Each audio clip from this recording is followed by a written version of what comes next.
Going to be continuing our look at the iconic monsters, the icon, um, specifically focusing, as we have been this year on Dracula, Frankenstein, and Wolfman, because they do kind of rise to the top. They're sort of the trinity. They're even called that by a lot of scholars of horror films or monster movies anyway.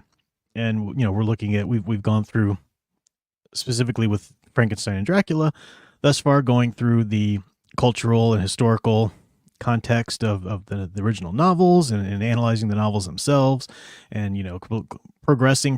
Last week we covered the silent film era, just movies coming into being, and what they were doing and when they started approaching monster fiction and whatnot. And tonight we're finally going to talk about what we've hinted at a couple of times and referenced a few times and mentioned, but the real birth of the American monster movies. The Universal monster era. It wasn't just Universal Studios though, but in the 30s, what came about, why it just hit so hard, and talk about some of the ones that did. All right, so I want to try not to rehash everything I said in the last stream or video there about the silent films in the world, but in America especially, before the Universal monster movies in the 30s. The big deal that I said was that before Dracula in 1931, Hollywood horror films didn't have any supernatural element. It was something like the Phantom of the Opera, who was just a deformed, madman. The closest you really got to it was Jekyll and Hyde, but that was more science fiction. He was actually using these chemicals, and altering himself. It wasn't really supernatural. You did have a lot of the Anne Radcliffe style Gothic movies, like Cat and Canary and movies like that, in which seemingly a ghost is just, it's explained in the end. It's somebody, like a Scooby-Doo ending type of thing, So Dracula was a big deal, and it was the first just blatantly supernatural movie. These movies were the ones are based on novels from the Victorian era there. A lot of times the authors or the authors' families were still alive. I remember I mentioned last video that Florence Stoker, Bram Stoker's widow, had sued Murnau for making Nosferatu. The copyright laws were a little bit weird. Film was a new medium, but still, they knew what they were doing. They were taking the Dracula story and just putting different names on it.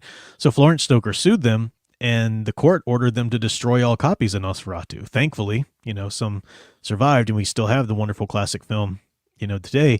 But Florence Stoker won that. Now, Florence Stoker went ahead and licensed Hamilton Dean to put a play on, gave him some playwrights for Dracula, and it was immensely popular, the play. It was popular over here in America, too. And Bela Lugosi eventually started starring in Dracula, the play, on Broadway. And he was just so famous in the role. At the time, Carl Laemmle was running Universal Studios, and the Depression, was taking place at this point. He really didn't want to continue too much with it, so he let his son, Carl Laemmle Jr., take over. And Carl Laemmle Jr. wanted to really delve into horror films. He saw what his father did with Lon Chaney and the Hunchback of Notre Dame, Phantom of the Opera, those kind of movies. So he wanted to delve into some monster movies. And they got the rights to the Dracula play. And it took a while to get that. And it was kind of, do we need rights from Florence Stoker if we're just getting rights to the play? It was a little back and forth if they were going to get the rights to do the film. Laemmle Jr. wanted to do a big historical epic based on the novel more than the play, but with the Depression and, nobody had money to do anything like that, they ended up just basing it on the play. Bela Lugosi really lobbied hard to get the part. They didn't want him at first because he had that strong, accent, Eastern European accent, and which is perfect for the role, right? Duh. But, Hollywood just didn't know if people would be, whatever. And he lobbied hard for it. He even offered to go talk to Florence Stoker, Bram Stoker's wife, and try to, he did talk to her at one point and try to get her to be a little more lenient, with the copyright rules or whatever, letting them do it. But eventually he got the role. I won't go into all of the little details and everything.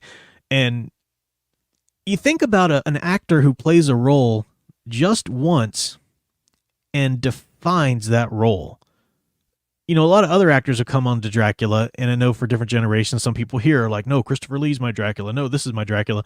But Dracula is a character who's been portrayed so many times in film. I think one of the, I forget the, he's right up there with Sherlock. I think he's the one that's been portrayed the most in terms of film versions, but I might have that wrong. But right up there with Sherlock is one of the ones. And Bela Lugosi only played Dracula in that first movie, and then in the 50s he reprised the role in Abbott and Costello Meet Frankenstein. For a character who's been portrayed by so many different actors and so many different incarnations, to have that one role that you played him as really defined the role. I mean, for all of the 20th century, I mean, you said Dracula, you pictured widow's peak, tuxedo, cape, and an accent like these. You know, I mean, that's Dracula. Go back and look at commercials from the 80s, 90s, 2000s even, you know. Yes, we had a lot of other actors come on and play, and that's just, he's Dracula. So that's pretty impressive, and Bela Lugosi deserves every bit of credit he gets for that. I'm not saying that he's better or your favorite Dracula sucks and Bela Lugosi's it. I'm just saying it's a fact that he really just defined the role. I mean, anybody, Christopher Lee, when he takes the role, is playing it against Lugosi's portrayal. You know, they wanted to do just a straight accent, and Christopher Lee brought wonderful things to the role. He deserves a lot of credit in his own right, but you know, it's Lugosi deserves that credit. 1931 was right before the Hays Code and the heavy censorship came into films in Hollywood. So you might hear about pre-code movies where they got away with a lot more. You know, you think about it, these are 1930s, 20s movies. Tarzan and his mate even had some nudity. You know, Jane like swimming around in the lake and whatnot. I mean, you know, you weren't watching pornography or anything, but that the subject matter and whatnot. But then the Hays Code came in, heavy censorship came. Even before the Hays Code, though, Dracula and Frankenstein and a lot of the movies that came out, the horror films that came out before the censorship kicked in, still had to be censored in certain regional areas. So there were parts of the movie that they wanted to take out, or they didn't want to see him, you know, hunker down over Mina. That was too sexual or suggestive. And one of the things that was cut from the movie was the very ending. It was a scene, like a curtain call scene that was from the play, and it transitioned over into the film. And Edward Van Sloan, the guy who plays Van Helsing, does a wonderful Van Helsing, has the Dutch accent and everything. At the end of the movie, it's over, but then there's a curtain on the screen, and then Edward Van Sloan on the screen steps out from behind the curtain, and he basically says it's lost now. They cut it, and it just got lost, you know, to history. But he said there's you can find YouTube videos like recreating it or using AI. But he basically said, when you go home tonight, you know, we don't want to upset you too unduly. So when you go home tonight and you think about Dracula and so forth, and you're looking out the window and you hear a noise, just remember there are such things. And then he just leaves it at that. The play had him say there are such things as vampires, but Sloan just said there are such things. And that was it. And that's just that's a big cultural moment. Again, Hollywood is accepting or even accepting the supernatural into its entertainment, which is a big deal. And you know, even if you're not a monster movie fan like that, if you love classic or contemporary horror, you've got, you know, this era to thank for it. It was a huge deal. Dracula was immensely successful, so much so that Universal knew, what's next? You know, we're doing another, and not just Universal, other film studios got on the bandwagon. Paramount did Jekyll and Hyde. You know, we talked about, I think it was Paramount. I always get them mixed up with MGM because one bought the rights to it from the other and read it anyway. But other studios were jumping on the bandwagon. There was the Island of Lost Souls, which was a adaptation of H.G. Wells' Island of Dr. Moreau. Of course, Universal went on to do Frankenstein next from the Mary Shelley novel. So they got on this track where they said, let's pick classic horror novels that are already in the consciousness, the public consciousness to some degree, and do film adaptations of them. And that was really what they were doing at first. And that's part of the crux, part of what kind of pushed, you know, it gave Dracula and Frankenstein, for example, some impetus already. They already were somewhat known for the novels, and then, you know, Hollywood just blasted them in front of everyone. Their own takes on the characters, too. You know, they're changed a good deal from the novels, but still wonderfully so in their own right. They wanted to do, it was suggested to Carl Laemmle Jr. to go ahead and do H.G. Wells's novel, The Invisible Man. But H.G. Wells was still alive, and they went and got the rights from him to do the film, but he said, only if I get final script approval.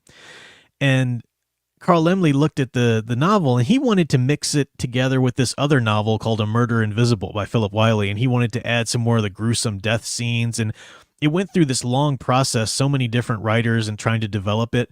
And things were going on. This was the Depression. Even with Universal Studios making these wildly successful films, they had to shut down occasionally because of the Depression, and lay off some people here and there, and then open back up here and do this. So, it was a precarious time. And they eventually, James Whale, who did Frankenstein and The Old Dark House and so forth, came back onto the project of The Invisible Man and brought his screenwriter, who agreed to be more faithful to the novel. And H.G. Wells said, yeah, okay, I'll approve that. And there were some changes. In the movie for The Invisible Man, they really do make it clear that the Invisible Man is driven mad by the chemicals. It's not so prevalent in the novel. Hinted at, but not really explicitly stated. And, so there's a lot of great stuff there. So they're trying to go for classic novels, and that helps us understand how some of these monsters did become so iconic and placed in the public consciousness to the point where they got so many sequels, right? The Mummy is a exception to this.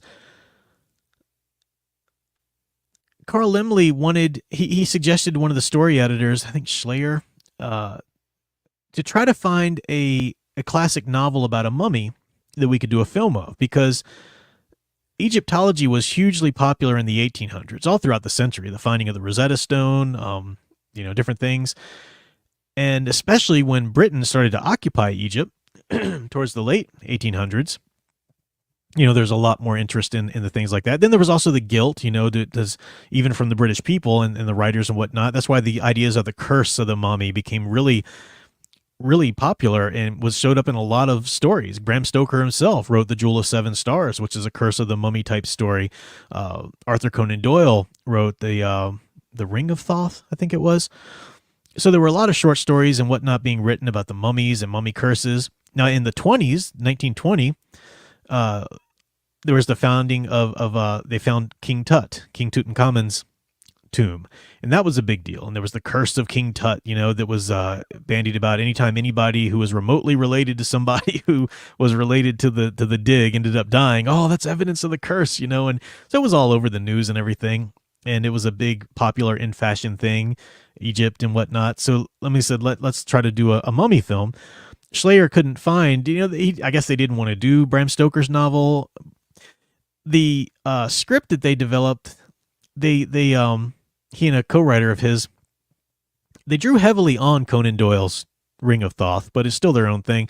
They took a figure from history, Cagliostro, who was this showman or charlatan, depending on your choice. This guy who dabbled in the occult arts, was like a court magician to a lot of the royals and whatnot. And they developed sort of a story treatment for his life or whatever, or a story around him. And John Balderson eventually got a hold of it and wrote it out into a script and changed a lot of key things. He changed it. Now, John Balderson is the one who was one of the writers who worked on Dracula. And it's funny that there are a lot of resonances of Dracula in the original 1932 Mummy film with Boris Karloff. We've got this timeless, eternal life character who tries to bring a woman into this life with him, We've got the hypnotic powers of the monster. We've got a talisman that can be used against the monster, whether it's the cross or the pendant of Isis and so forth. So there are a lot of, things of Dracula that come over into the first Mummy film. But what's interesting is this idea that developed eventually through like Dark Shadows and, Dracula movies later, the idea of a lost love, right? Dracula looking for his lost reincarnated love, like it really became to the forefront in the Francis Ford Coppola film, but it had been done a few times before that. That ultimately came from The Mummy. That's one of the little things that the original Imhotep, from The Mummy was looking after his love and whatnot. And we see that, of course, in the remakes with Brendan Fraser and so forth. So it was a cool, iconic monster that didn't come necessarily from a beloved novel or any one story, but just came from a frenzy, a popular cultural obsession from the 1800s even into the early 20th century, the idea of Egyptology and the mummy and a curse. I mean, do we really have the right to go digging up other people's histories and stuff like that? What about these people that laid themselves in the tombs? That was their belief. We're just taking it up. So the idea, and there were, supposed curses or intended curses. So the idea that they would actually take place was a great, fodder for a wonderful story. So really what you've got in terms of the Universal monster films, Dracula, Frankenstein, Bride of Frankenstein, if you want to throw her in there, because that was done too, that really took place in the cultural mindset. Invisible Man, maybe, The Mummy, certainly. And a lot of these movies got sequels. Universal did a lot of other things, The Raven, some Edgar Allan Poe adaptations and whatnot. Other studios, like I said, Island of Lost Souls, Jekyll and Hyde, Mad Love was a great Peter Lorre film. It also has Colin Clive. That's a really wonderful one. So a lot of great horror was being made in the 30s. It was a big deal. And I've heard some people say that, well, horror died down and then it picked back up again in the 40s and was another craze. Maybe a little bit, but you look at the movies they were making, I think horror was just intensely popular all through the Depression because, like I said before, people wanted a very visceral escape. And movies were big time in the 30s because people living through this depression, they needed an escape. They needed a real place to go and get into a different world. And with a horror film, you can take a real monster. You can take all of the horrors from their daily life and project them on this actual character that can be fought against, a good versus evil type story. Or maybe the struggles in their daily life aren't so clear cut, but they're horrible to deal with living in the depression and so forth. So it was really just a time ripe for it, ripe for good monster movies. And then what happened right after the Depression, in America anyway, rolling right into World War II. So another era where you've got some real evil in the world, with Hitler and the attack on Pearl Harbor and in terms of Hollywood audiences, man, there are true monsters in this world. And so the movies continued. And that's when one of the reasons I haven't spoken about Wolfman yet at all is because that wasn't until 1941, like 10 years almost after Dracula and Frankenstein. That's a big gap. And there's some things, and there was Werewolf of London in the 30s, but they were hesitant to go full-blown Wolfman. They didn't really know if it would work. I'm going to do another whole video on just the Wolfman and Werewolf and talk about the origins of that, how it developed sort of from witchcraft or along with it first, witch trials, werewolf trials, and then how it was linked to the vampire. And there's a reason I think it developed in the early 1900s into its own kind of iconic monster movie. But it's interesting. It did do that. And it's not just because the three of those monsters crossed over in the sequels, because the Wolfman has its own loaded. I'm trying to stop myself from talking about it too much because I love werewolves. I love the Wolfman idea, and I want to go into that in its own video. Of course, the 40s also brought The Creature of the Black Lagoon, a lot more sequels, and some wonderful films. Eventually, the classic monster, the classic horror, started to give way with the war and everything. And the coming atomic age gave way to horror, became more of like the B-movie sci-fi type of film. And some movies not B-movie. Hey, some of those movies are great. I don't care. But that became more of there was a slow shift away from the gothic origin of horror to the, oh crap, what's this technology we're using today? Which is a natural progression, and it's an interesting era of its own.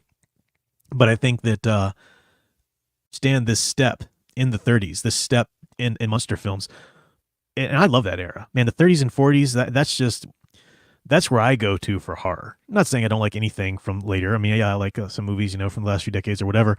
But that's where I really like good classic monster movies like that, because I just think they're so loaded. They're so loaded with, Frankenstein, for example, the novel. I was talking to Sound Engraver a little bit about this. She hasn't seen the movie yet, and I was telling her some of the differences because we're going to watch it together.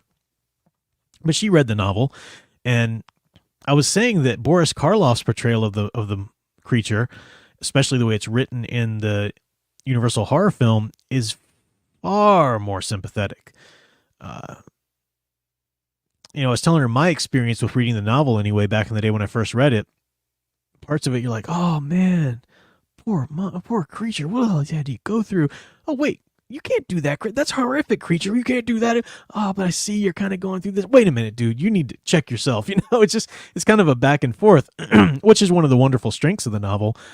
But with Frankenstein, the movie, it's really just you feel for the creature a lot more. At least I do, and part of that's Boris Karloff's performance. Everybody brings their own history and their own baggage to a movie, and when I see the creature being mistreated or whatever, as a father of a special needs child, I can't help but to think about all of the children through the ages that were different or cognitively impaired in some which way or another, or different and had to bear such sort of misunderstanding and treatment too. It's to the point where maybe they did some horrible things, but pushed to the brink of it. I don't know. Anyway, but it's just, that's the depth of these movies. They really, and James Whale was a big part of that for Invisible Man and for Frankenstein movies. He was a great filmmaker, and his ability to really draw on that sense of the outsider, was really great.